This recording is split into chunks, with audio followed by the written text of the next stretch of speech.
नमस्कार साथियों, आप सभी का हमारे YouTube चैनल अकल्पित शिक्षण संस्थान में हार्दिक स्वागत और अभिनंदन है। साथियों, आज के एपिसोड पे हम जनवरी 2022 में घटित प्रमुख घटनाओं के बारे में विस्तृत जानकारी प्राप्त करेंगे। साथियों, आपको बता दूं, ये जानकारी विभिन्न प्रतियोगी परीक्षाओं की तैयारी कर रहे अभ्यर्थियों के लिए बहुत महत्वपूर्ण होने जा रही है।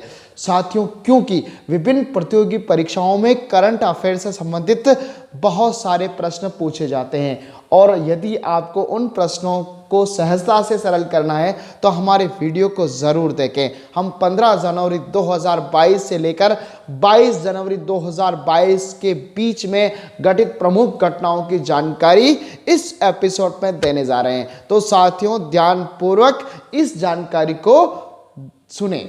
साथियों, आपको बता दूं, प्रधानमंत्री श्री नरेंद्र मोदी ने एमएसएमई प्रौद्योगिकी केंद्र का उद्घाटन पुडुचेरी में किया।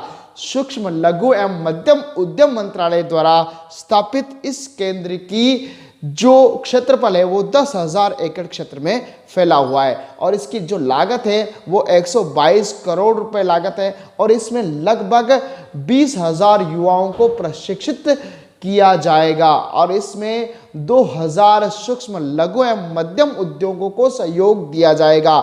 इसमें लगभग 200 स्टार्टअप्स को इनक्यूबेट किया जाएगा। साथियों, अगली जो प्रमुख घटना घटित हुई है वो है अमेरिकी सिक्के पर पहली बार किसी अश्वेत महिला का फोटो प्रकाशित हुआ है। साथियों, आपको बता दूं, ये पहली अश्वेत महिला माया एंजेलो है। साथियों, माया एंजेलो अफ्रीकी अमेरिकी नागरिक है और अपनी बोलचाल की भाषा और गेय पदों के लिए विख्यात है। साथियों, इसका 2014 में 86 वर्ष की अवस्था में निधन हो गया था। साथियों, अगली जो प्रमुख घटना है, डॉक्टर एम सोमनाथ इसरो के नए चेयरमैन बने। साथियों, आपको बता दूं, एम सोमनाथ केरल से आने वाले तीसरे व्यक्ति हैं जो इसरो के चेयरमैन बने। ये साथियों के सिवन का स्थान रहेंगे।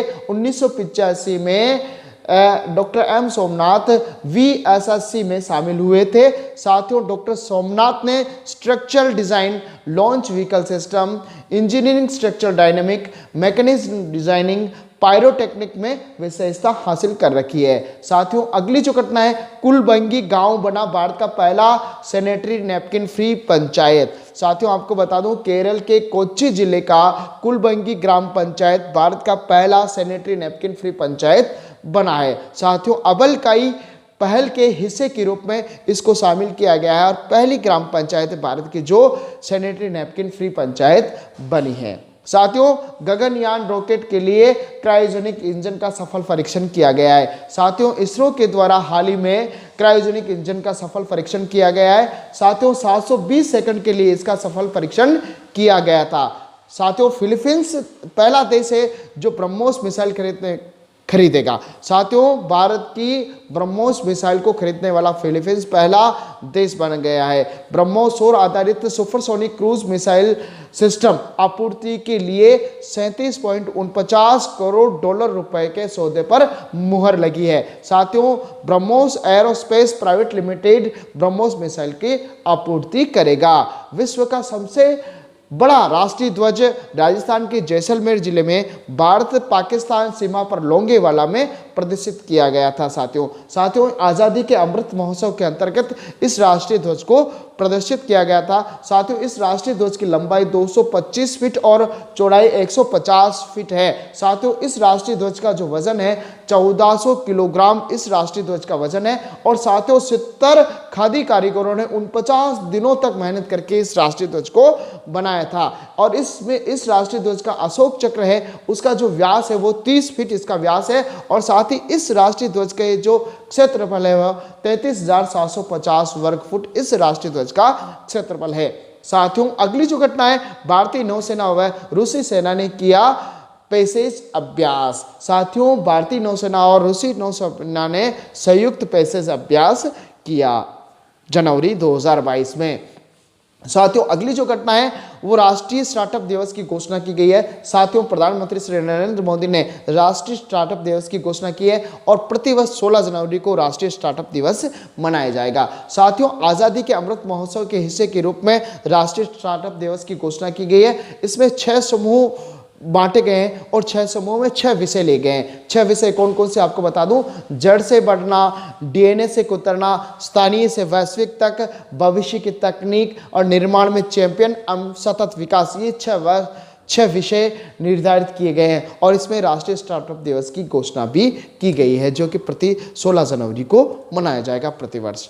नॉर्थ ईस्ट ऑन व्हीकल अभियान की शुरुआत की गई है। साथियों, पूर्वोत्तर राज्यों की संस्कृति को बढ़ावा देने के लिए संस्कृति राज्य मंत्री मीनाक्षी लेखी ने नई दिल्ली से नॉर्थ ईस्ट ऑन व्हीकल अभियान की शुरुआत की गई है। साथियों, इसमें आपको बता दूं, अप्रैल 2022 8 अप्रैल से लेके 16 अप्रैल 2022 तक बाइक अभियान देश भर में चलाया जाएगा और देश भर से 75 बाइकर्स का इसमें चयन किया जाएगा और इनको 6 समूह में विभक्त किया जाएगा और ये 6 समूह देश में लगभग 9000 किलोमीटर की यात्रा करेंगे और इसमें पूर्वोत्तर के 7 राज्यों को शामिल किया गया है। साथियों, आपको बता दूं, अगली जो घटना है वो कोविड-19 वैक्सीन पर स्मारक डाक टिकट जारी किया गया है। स्वास्थ्य एवं परिवार कल्याण मंत्रालय ने विश्व का सबसे बड़ा जो टीकाकरण है कोविड-19 वैक्सीन, जो भारत के में जनवरी 2021 से प्रारंभ किया गया था, इस पर स्मारक डाक टिकट जारी किया गया। साथियों, इसमें 1.3 बिलियन लोगों को टीकाकरण का लक्ष्य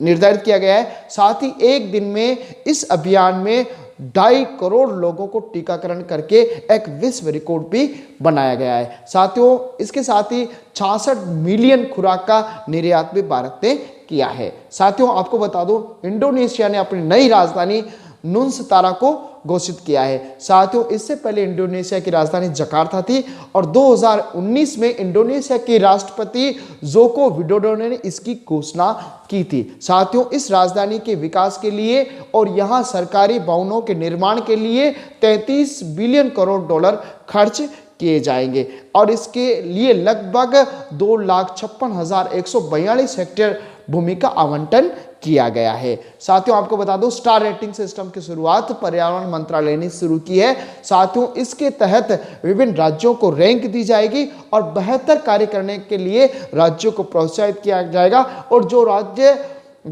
पर्यावरण की सुरक्षा के लिए, संरक्षण के लिए बेहतर कार्य करेगा उसको पुरस्कृत भी किया जाएगा। साथियों, अगली जो घटना है, नेताजी सुभाष चंद्र बोस की प्रतिमा की घोषणा की गई है। साथियों, प्रधानमंत्री श्री नरेंद्र मोदी ने नेताजी की 125वीं जन्म जयंती के उपलक्ष्य में इसकी घोषणा की है। नेताजी की होलोग्राम की प्रतिमा का अनावरण भी प्रधानमंत्री नरेंद्र मोदी ने किया है। ये प्रतिमा 90% पारदर्शी होलोग्राफिक स्क्रीन इसमें लगाई जाएगी और इस प्रतिमा की जो ऊंचाई है वो 3.28 फीट ऊंचाई होगी और इसकी चौड़ाई होगी 8 फीट।